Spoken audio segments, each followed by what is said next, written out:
राम राम मंडळी, मराठीत बोल चॅनलमध्ये आपलं सर्वांचं पुन्हा एकदा स्वागत आहे। आपण शिवजन्मभूमीतील जो नगर कल्याण हायवे आहे त्याच्या लगत असणारा हा ओतूर बस स्टँड आणि त्या ठिकाणी आपण पाहू शकता। आता माझ्या पाठीमागे तुम्हाला दिसतंय पाण्याचं डबकं साचलेलं आहे। याच्यातूनच काय बोलावर आता तुम्हाला प्रश्न पडला असेल। या ठिकाणी जे प्रवासी आहेत त्यांना जीव मुठीत घेऊन या ठिकाणी प्रवास करावा लागतो। कसा? कारण ज्या वेळेला बस या बस स्थानकामध्ये येते तर अक्षरशः जे चालक आहेत त्यांना सुद्धा कसरत करावी लागते। त्या वाहनाचं सुद्धा नुकसान मोठं घडते, कारण खड्डे तुम्ही पाहू शकताय। आता ऊन पडलं होतं, एवढं ऊन पडलेलं असताना देखील या ठिकाणी आपल्याला पाहायला मिळतंय की पाणी साचलेलं आहे। म्हणजे भर पावसामध्ये किती मोठं तळं या ठिकाणी साचत असेल। त्याचबरोबर तुम्ही त्या उजव्या बाजूला पहा, तिथं सुद्धा पाणी साचलेलं आहे। म्हणजे एका बाजूला काँक्रिटीकरण केले, एका बाजूला तसंच ठेवलेलं आहे। म्हणजे नेमकं प्रशासन करतंय काय, हा फार मोठा प्रश्न या ठिकाणी निर्माण झालेला आहे। जे प्रवासी आहेत ते वयोवृद्ध आहेत, काही शाळकरी मुलं आहेत, काही व्यावसायिक आहेत, काही नोकरी करणारे आहेत। असे असणारे जे प्रवासी आहेत त्यांना अनेक समस्यांना या ठिकाणी तोंड द्यावं लागते। आता आपल्या पाठीमागे बस दिसते, त्यांना बस बाहेर काढण्यासाठी सुद्धा एवढी मोठी कसरत करावी लागते। वारंवार जे ग्रामस्थ आहेत, प्रवासी आहेत, त्यांनी तक्रार करून सुद्धा प्रशासन या ठिकाणी कुठलाही निर्णय घेत नाही। या ठिकाणी निधी मंजूर झालेला आहे, परंतु कामाचा मुहूर्त कधी, हा प्रश्न मात्र सर्वांना पडलेला आहे। संपूर्ण पावसाळा गेलाय, मग हा पावसाळा गेल्यानंतर हे करणार कधी काम, हा सुद्धा मोठा एक प्रश्न निर्माण होतो। या ठिकाणी भरपूर प्रवासी आहेत, आपण त्यांना सुद्धा जाऊन विचारू की आता या ठिकाणी एक बाबा आहे। बाबा नमस्कार। नमस्कार। कुठून आले? इथलेच आम्ही होतोरचे। आता तुम्ही या ठिकाणी ग्रामस्थ आहात, इथं या बस स्थानकामध्ये तुम्हाला काय काय समस्या आहेत? अहो काय आता हे घाण बघा ना, पार वैताग आलाय। आज परत तुम्हाला सांगतो, लहान लहान मुलं आहे ना आमची, त्या पोलापासून खालून जातात। तर तुम्हाला सांगतो त्या मुलांना जाता येत नाही। मी काल ग्रामपंचायत मध्ये गेलो, त्या मॅडमला एका माझी सरपंच बाईला सांगितलं, म्हटलं अहो तिथं लहान लहान मुलं जातात, एवढं काहीतरी टाका, मुरुम टाका, काहीतरी जायला लय अति परिस्थिती बेकार आहे मुलांना। म्हणजे जे प्रशासन आहे, जे आपले ग्रामपंचायतचा असू देत किंवा जे बस स्थानक व्यवस्थापक आहेत, हे याच्याकडे तुम्ही तक्रार करून लक्ष देत नाहीत का? अहो आता त्यांनाच कळायला पाहिजे का हे लोकांची किती हाल आहे काय आहे। आता हे तरी चांगलं झालं, नाही तर इथं पार जाता येत नव्हतं, येता येत। नेमकी श्रावण महिना आला का लोक नाव ठेवावं जायचे पाहुणे असंही। म्हणजे आता बाबांनी प्रश्न निर्माण केलाय की प्रशासन, त्यांनी ग्रामपंचायत मध्ये पण तक्रार दिलेली। आता बरेचसे या ठिकाणी आहेत, काय बोलायचे का बाबा अजून? नाही तेवढं ते आमच्या मुलांना आहे ना जाण्यासाठी या आम्ही काय म्हटलं मुरुम टाका, बाकी काय नका। अहो ते आता सरपंच नाही, कोण नाही, काय नाही।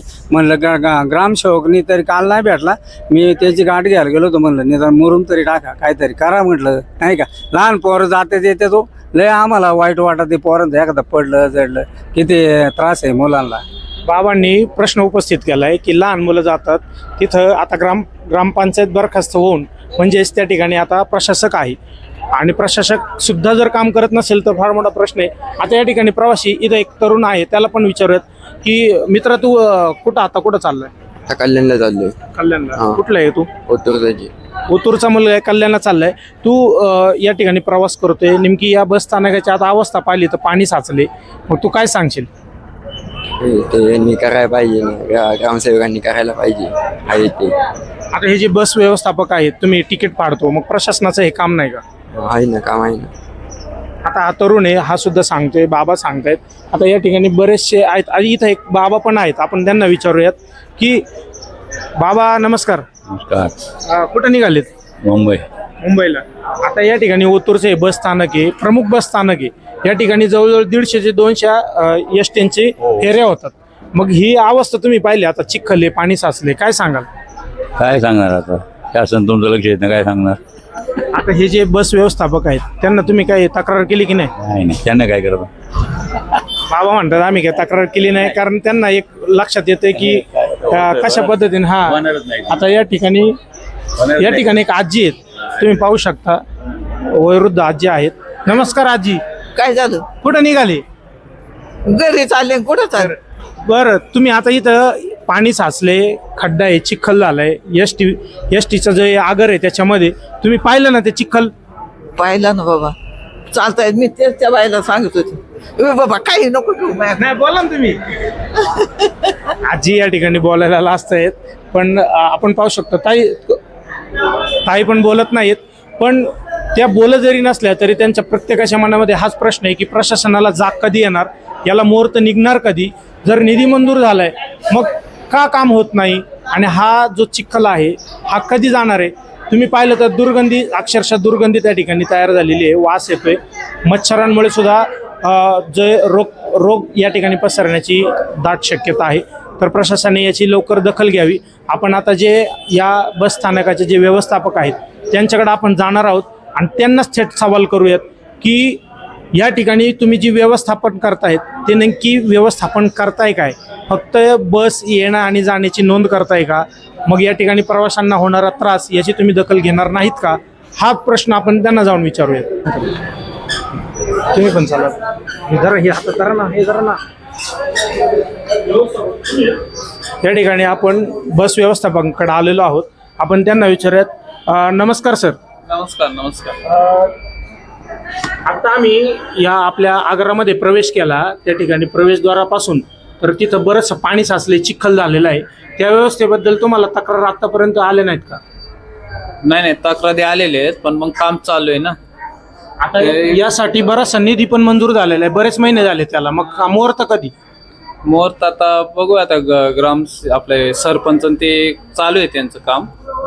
आता कच्चं काम चालू आहे, आता परत कसं काय करतात काय माहिती. आता आम्हाला बऱ्याचशा प्रवाशांनी तक्रार केली, आम्हाला कॉल केले होते की या ठिकाणी आम्ही वयोवृद्ध आहेत, आम्हाला चालायला त्रास होतो, चिखल आहे, तर त्याबद्दल काय सांगाल मग? आता ते ना हे काम चाललंय ना निम पण करणार आहेत असं ते बोलले सरपंच. आणि ते आपले नाही पंचायत समिती काय असतं त्यांचं नाव, सदस्य, ते म्हणले आपण हे पूर्ण करून टाकू असं बोलले ते. आता काम कसं चालू आहे ते म्हणले निम चाललंय. आपण एसटी स्टँडचं जे काम आहे ते ग्रामपंचायतीच्या अंडर येतं असं तुमचं म्हणणं आहे का? नाही त्यांचे सहकार्य म्हणून काहीतरी चाललंय त्यांचं, का आपण हे करून टाकू त्यांचं तुम्ही पण. तुमच्या वरिष्ठांकडे याच्याविषयी काही तक्रार केलेली नाहीये का, किंवा याच्याविषयी तुमच्या नाही. वरिष्ठांबरोबर काय बोलणं झाले ना, मिटिंग पण चालले, सरपंच आणि एसटी महामंडळ मिळून दोन्हींचं पण चाललेलं आहे. परंतु आता जर तिथं पाहिलं तुम्ही, एका बाजूलाच कॉन्क्रिटीकरण झाले, बाकीचं कधी मग? ते आता एवढ्याच झाले ना, 15 दिवसापूर्वी काम पूर्ण झालेले. आता माझे परत इथं मोजणी झालेली, मग त्यांचं ते होईलच पूर्ण असं मला वाटतं. नाही, तुम्ही आता व्यवस्थापक म्हणून आहात, मग व्यवस्थापकाचं काम म्हणजे फक्त बस आणि याची नोंद की बाकीचे व्यवस्थापन पाहणं आहे? हा, हे पण पाहणे वरचे वरिष्ठ आहेत ना आमचे डेपो मॅनेजर, ते बघतात. कारण बस स्थानकाची पाटी कोरी दिसते वरती, म्हणजे एकदम नवी दिसते, पण मग बस स्थानक असं का? जुनं झालेले ना. सर, जुनं जरी झालं असलं तर आपल्याकडे आता एकूण किती बसेस जातात इथून? जायला 100 आणि यायला 100. आपल्या तसं 250-300 बस आहेत. 250-300 एवढ्या बस आहेत, मग प्रवाशांना हा त्रास का? प्रवासांना आता मग कधी याच्यावर निर्णय कधी होईल? आम्हाला एक सांगा ना तुम्ही की बाबा एवढ्या काळामध्ये हा निर्णय होऊ शकतो. काम चालू आहे म्हणले होणारच ना, काम चालूच आहे ना. काम होणार आहे, परंतु पावसाळा गेल्यानंतर मग होणार का आताच होणार? नाही, आता बघू. आता परत त्यांच्या बरोबर विचारायला लागेल ना, सरपंच वगैरे. प्रश्न असा निर्माण होतो, निसर्गाकडून हा त्रास नाहीसा झाल्यावर तुम्ही व्यवस्था करणार की आता जो त्रास होतोय तोच लवकर तुम्ही दूर करणार? लवकरच होईल. या ठिकाणी आपण पाहतोय की ते बोलतायत की लवकरात लवकर कारवाई होईल आणि काम पण पूर्ण होईल, पण तेही चांगल्या दर्जाचं व्हावं. कारण आपण पाहतो अधूनमधून डागडुजी केली जाते, परंतु संपूर्ण या ठिकाणी मार्ग निघत नाही आणि रस्ता जो आहे तो नीट होत नाही. त्या ठिकाणी असणारे खड्डे पूर्णतः भरले जात नाहीत आणि आजूबाजूला जी अस्वच्छता आहे त्याच्याकडे सुद्धा प्रशासनाने लक्ष द्यावं. आपण आता व्यवस्थापकाकडे जाऊन आलो, सगळं पाहिले, पण व्यवस्था कशी आहे हे तुम्हाला जरा दाखवतो. तुम्ही सगळ्यांनी बघा, तुमच्या डोळ्यांनीच बघा. आता या ठिकाणी मागं तुम्हाला दाखवलं ते बा, तिथं गाळ झालेला आहे, सगळा चिखल साचलाय. तिथून सर उजव्या बाजूला घ्या तुम्ही, इथं बोर्ड लिहिले, नो पार्किंग लिहिले, सगळं लिहिले. या बाजूला बघा किती चिखल आहे, किती घाण आहे. आता माझ्याच बाजूला बघा, इथं पाणी आहे. आता आपण पाणी पिऊयात. जर एखाद्याला पाणी प्यायचे ताण लागली काय करणार तुम्ही? बघा, दिसतंय का पाणी? फिरवतो मी नळ, पाणी सुद्धा नाही. मग व्यवस्था नेमकी कोणती हे आपल्याला प्रश्न निर्माण होतो. आता माझ्या मागे चला, हे पहा, हा चिखल आहे. एखादा वयोवृद्ध महिला असेल, पुरुष असेल, त्याला जर लघुशंकेला जायचं असेल तर त्यांनी कसं जायचं? या ठिकाणी खड्डा आहे, पहा तुम्ही, उघडं गटारा दिसते, पाईप टाकलाय कशासाठी? तर इथलं पाणी निचरा होण्याकरता. पण जर माणूसच निचरा झाला तर काय करायचं पडल्यावर? हा एक प्रश्न आहे. आता हा चिखल आहे, आता आपल्याला जायचंय तिकडं. तुम्ही पाहू शकता बघा, माझ्यासमोर वृद्ध माणूस चाललेला आहे. ही अवस्था. आता हे बस स्थानकाच्या पाठीमागे बघा, आपण पाहतोय, इथं दिसते. आता इथं काही माणसं आहेत. नमस्कार दादा. नमस्कार. हे इथं बघा किती डास मच्छर जमले. यांना सांगून आम्ही कंटाळलोय. इथं आता दुर्दशा बघाची थंडाची टाकी भरली, सगळी बाहेर निघालं. कसं बसायचं? आम्ही दुकानदार आहे. हा, येणाऱ्या जाणाऱ्याची सोय तर पाहिजे ना कमीत कमी. हा, यांचं काम काय आहे महामंडळाचं? याचं काय मुरुम वगैरे टाकावा, यांनी काहीतरी चांगलं करावा नेटनाटकं. या ठिकाणी आजी पण आहेत. आजी, कुठले तुम्ही? आम्ही नारायणगाववरून येते. इथं माझा बिझनेस आहे, दुकान आहे. हा, तर मी जवळजवळ ह्या गावामध्ये 10 वर्ष झाले बिझनेस करते. तर पहिलं दुकान स्टँड पैसे होतं, जुन्या स्टँड पैसे. आता या नवीन स्टँड पैसे मी या भाड्याने घेतले. पण माझ्या बरोबर सगळे येथून तिथून चाळे. तर मी सकाळचं 10ला येते. मी इथं बघा तर अशी अवस्था आहे. पाठीमागं बघा, इकडं तुम्ही बघा. तक्रार केली नाही का त्यांच्याकडे? कोणच्याकडं? आता आम्ही आज पहिल्यांदाच तुम्हाला सांगतोय. आम्हाला जर कोणी विचारलं तरच आम्ही सांगणार ना. पण तुम्हाला त्रास होतोय, तुम्ही तर तक्रार करा. पंचायतली लोक येतात, बघतात, जातात. आता आपल्याला जर कोणी विचारलं तरच तुम्ही ग्रामपंचायतीचा कर भरत नाही का? कोण? आता मी या गावची नाहीये ना, या नाही, गावची पण दुकानाचा जो कर असतो हा. त्या ठिकाणी मग ते आम्हाला भरावंच लागतं ना. बरोबर ना? हो, कर भरता म्हटलं तुम्ही प्रश्न पण विचारले पाहिजे ना. विचारले पाहिजे. पण आम्हाला कधी विचारायला समजा आम्हाला पंचायतीच्या ताब्यात नाहीये. पंचायत याच्यामध्ये कुठलाही ऍक्शन घेऊ. त्यांचं जेवढं काम आहे ते पंचायत करीती. दादा म्हणतात ते खरं आहे. हे ग्रामपंचायतचा विषय नसून हा एसटी महामंडळाचा विषय आहे. मग ते का हात वरती करत आहेत? हा पण मोठा प्रश्न निर्माण होतो. तुम्ही मागे बघा, एसटी प्रवास करण्यासाठी नेमकी प्रवाशांना, माणसांना आहे की या डुकरांना आहे? हा पहिला प्रश्न निर्माण होतो. कारण जर एसटी महामंडळाच्या या जागेमध्ये एवढी डुकरं आपल्याला पाहायला मिळत आहेत. आता जुन्नर तालुक्यात एक डुकराचा प्रश्न निर्माण झाला होता, आपण सर्वांनी ती बातमी पण पाहिलेली. संडासची टाकी आहे. आता या ठिकाणी दुर्गंधी, आपल्याला बोलता येत नाही, दुर्गंधी सुटलेली आहे. तुम्ही बघा, टाकी सुद्धा फुटलेली उघडी आहे. मग या आजूबाजूला राहणारे जे रहिवासी दुकानदार आहेत, सर तुम्ही दाखवा, या ठिकाणी दुकानं आहेत, त्या ठिकाणी गिराईक जाईल का जर दुर्गंधी येत असेल तर? हा एक प्रश्न आहे. दुसरा प्रश्न, जे या ठिकाणी रहिवासी आहेत, वरती राहणारी माणसं दिसत आहेत, घरं दिसत आहेत, तर ही राहणारी माणसं सुद्धा आहेत, त्यांना सुद्धा याचा रोग होऊ शकतो. या ठिकाणी मच्छर दिसत आहेत. फार मोठा प्रश्न या ठिकाणी निर्माण झालेला आहे. 6 वाजले इतके मच्छर तयार होतात का 100-150 मच्छर तर आहेच दुकानात. लवकरच बंद करावं लागतो आम्हाला दुकान.